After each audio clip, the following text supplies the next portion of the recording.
বিশ্বের একক বৃহত্তম ম্যানগ্রোভ বন সুন্দরবন। প্রাকৃতিক সৌন্দর্য ও জীববৈচিত্র্যের আধার এই বনে রাজত্ব রয়্যাল বেঙ্গল টাইগারের।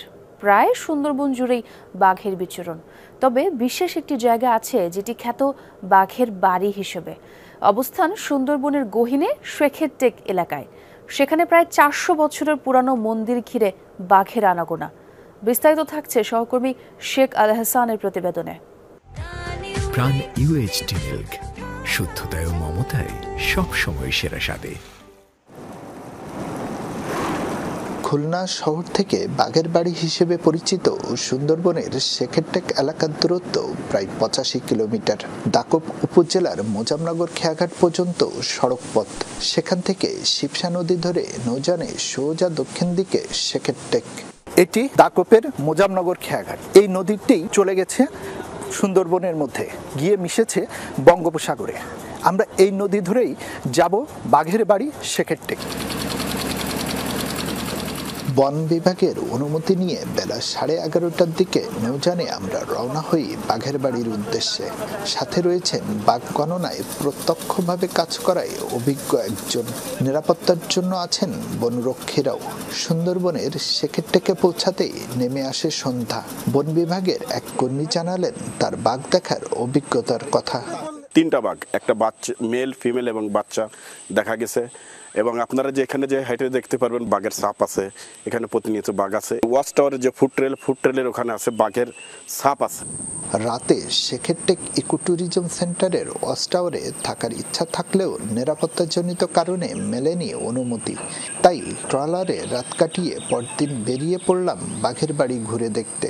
চোখে পড়ল বাঘের পায়ের ছাপ আর গাছে নখের আঁচড়।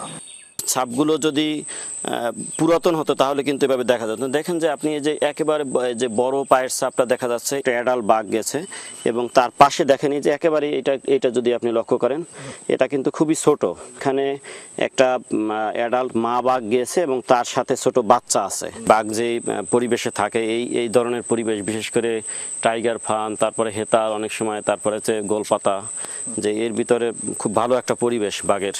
বাঘের বাড়িতে গিয়ে সরাসরি দেখা মেলেনি রয়্যাল বেঙ্গল টাইগারের। তবে সুন্দরবনের রাজা যে কিছুক্ষণ আগেও আশপাশে ছিল তার প্রমাণ মেলে সদ্য পড়া পায়ের ছাপ দেখে। এখান থেকে আমরা 9টার দিকে শেখেরটেক মন্দিরের কাছে গিয়েছিলাম, কিন্তু তখন আমরা এখানে কোনো বাঘের পায়ের ছাপ দেখতে পাইনি। এখন ঠিক 10টার সময় আমরা যখন এখান থেকে আবার ফিরে যাচ্ছি তখন আপনাদের দেখাই এই যে বাঘ এই পাশ দিয়ে এসে ঠিক এইভাবে পার হয়ে এই পাশে গেছে। মানে জাস্ট 1 ঘন্টার ব্যবধানে আমাদের আশেপাশেই বাঘটা ছিল এবং আমরা মনে করছি এখনো হয়তো বাঘটা আমাদের আশেপাশেই আছে। আমরা দেখা না পেলেও বন বিভাগের বসানো ক্যামেরায় নিয়মিত ধরা পড়ে রয়্যাল বেঙ্গল টাইগারের ঘোরাফেরার দৃশ্য। কখনো একা, আবার কখনো চলাচল করে দলবদ্ধভাবে। আমি গিয়েছিলাম আমাদের টহল কার্যক্রম পরিচালনার তদারকি করার জন্য। তখন আমি দেখেছি যে একটা বাঘ হরিণ শিকার করে সে খাচ্ছিল এবং দূরত্ব বেশি ছিল না। সে আমাদের দেখে জাস্ট রাস্তাটা ক্রস করে এক পাশ থেকে আরেক পাশে চলে গিয়েছে। 2018 সালে বন বিভাগের জরিপ অনুযায়ী সুন্দরবনে বাঘের সংখ্যা ছিল 114টি, আর 2024 সালে প্রকাশিত জরিপে 125টি বাঘের অস্তিত্ব মেলার কথা বলা হয়েছে। শেখ আল এহসান, যমুনা নিউজ, খুলনা।